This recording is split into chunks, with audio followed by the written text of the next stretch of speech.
CPM ఎన్నికల బహిరంగ సభ నెల్లూరు నగరంలో నిర్వహించారు. ఈ బహిరంగ సభలో సిపిఎం సీనియర్ నాయకులు పి.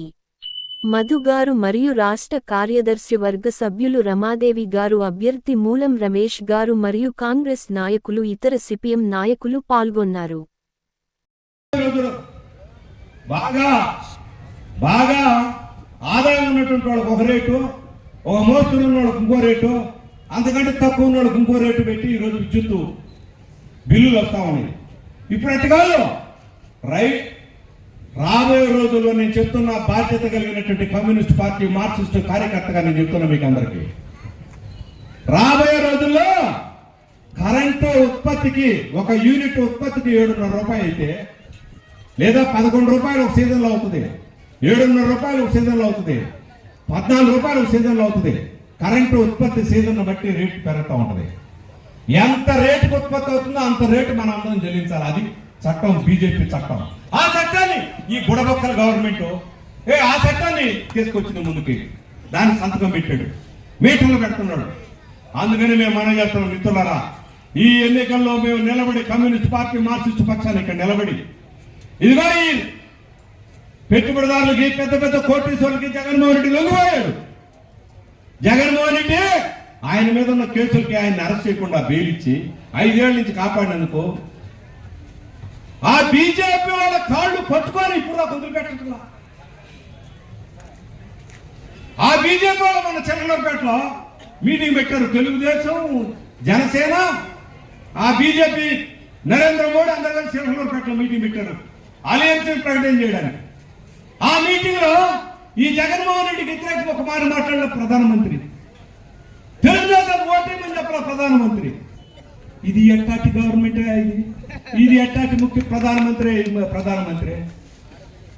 ఇప్పుడు చంద్రబాబు నాయుడు ప్రణాళిక ప్రకటించాడు, తెలుగుదేశం, జనసేన, బీజేపీ కలిపి ఎన్నికల ప్రణాళిక, మేము గెలిస్తే ఇది చేస్తామని. ఆ ప్రణాళికలో ఒక్క మాట, పోలవరం ప్రాజెక్టుకి నిధులు కేంద్రం మీద ఒత్తిడి తీసుకొచ్చి సాధిస్తామని చెప్పి ఒక మాట లేదు, రాజధానిని సాధిస్తామని ఒక మాట లేదు, రాజధానికి నిధులు, ప్రత్యేక హోదా సాధిస్తామని మాట ఒకటి లేదు, విశాఖ ఉక్కుని ప్రైవేటీకరణ జరగకుండా నిలబెడతామనేటువంటి మాట లేదు. ఇది పార్టీ అయినా, రాజకీయ పార్టీ ఇవి ఉండదు నాయక తెలుగుదేశం.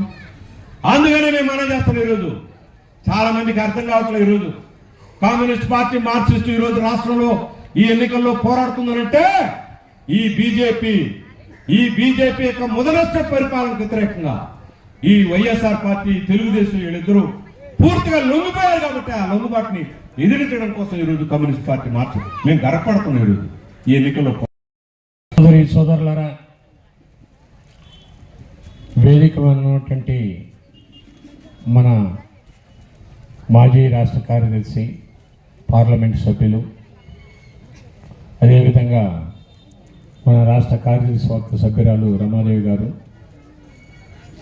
ఇప్పుడే మాట్లాడిపోయినటువంటి రఫీ గారికి, అదేవిధంగా మన రాష్ట్ర కమిటీ సభ్యులు మిరి వెంకటేశ్వర్లు గారు, వేదిక మీద ఉన్నటువంటి మన నాయకులు, సోదరులారా, ఇందాక నాగేశ్వరరావు చెప్పాడు, ఈ కాలనీ ఏర్పడినప్పటి నుంచి ఒక రకంగా కాలనీ ఏర్పడేటప్పుడే చిన్న ఇళ్ళు వేసుకునేటప్పుడు మన కార్యకర్తలప్పుడు తాటాక్తో సహా అందించి చిన్న ఇళ్ళు ఉండేది.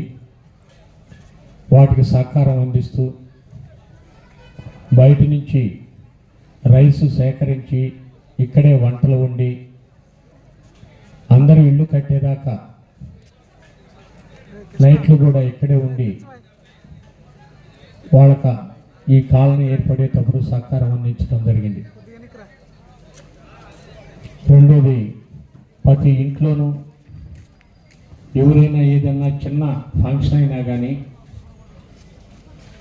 అది ముస్లింలైనా, హిందువులైనా, లేదు క్రిస్టియన్లైనా, ఇక్కడ అందరూ కూడా ఆప్యాయంగా పిలిచి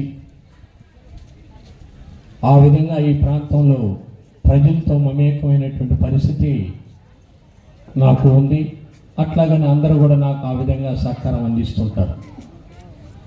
ఈరోజు కూడా అందువల్ల ఈ కాలనీ ఏర్పడేటప్పుడు కానీ ఎన్నికల్లో పోటీ చేసినప్పుడు నెల్లూరు నగరంలో అన్ని పార్టీలు తెలుగుదేశంతో అప్పుడు అలయన్స్ ఉంటే ఇక్కడ మాకు బలం ఉంది, మేము పోటీ చేయాలనేటువంటి తెలుగుదేశం అంటే మార్క్సిస్ట్ పార్టీ సిపిఎం పార్టీ బలం ఉందనేటువంటి దాంతో అయినా కానీ రెండు పార్టీలు ఇక్కడ స్నేహపూర్వకంగా టౌన్ అంతా అలయన్స్ ఉంటే ఇక్కడ స్నేహపూర్వకంగా పోటీ చేస్తే ఈ ప్రాంత ప్రజలు అందరూ కూడా చాలామందిని ఆ రోజు బీజేపీ ఒక రకంగా ఇంటి అడ్రస్లు లేక షేక్ అంటే మీ ఇంటి పక్కన ఎవరున్నారు అనేటువంటి ఇబ్బంది పెట్టి ఓట్లకు రానికుండా ఉన్నట్టు చేసిన పరిస్థితి మనం చూసాం ఆ రోజుల్లో.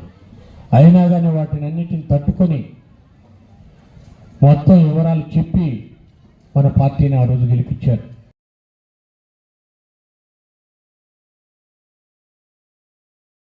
అంటే ఆయన చెప్పాడు, నాకు ఇక్కడ కొన్ని జ్ఞాపకాలు ఉన్నాయి, నాకు ఇక్కడ నా వాళ్లకు న్యాయం చేయాలని ఉంది, అందుకే నేను వస్తున్నాను అని.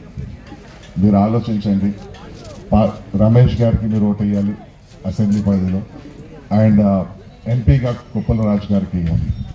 అండ్ बिफोर आई कंक्लूड, मैं अपने भाइयों से ना स्पीच आप मैं अपने भाइयों और बहनों से कुछ कहना चाहता हूँ, कुछ पूछना चाहता हूँ. वो ये है कि 2000 मुझको जवाब भी चाहिए. जब मैं आपसे गुफ्तगू कर रहा हूँ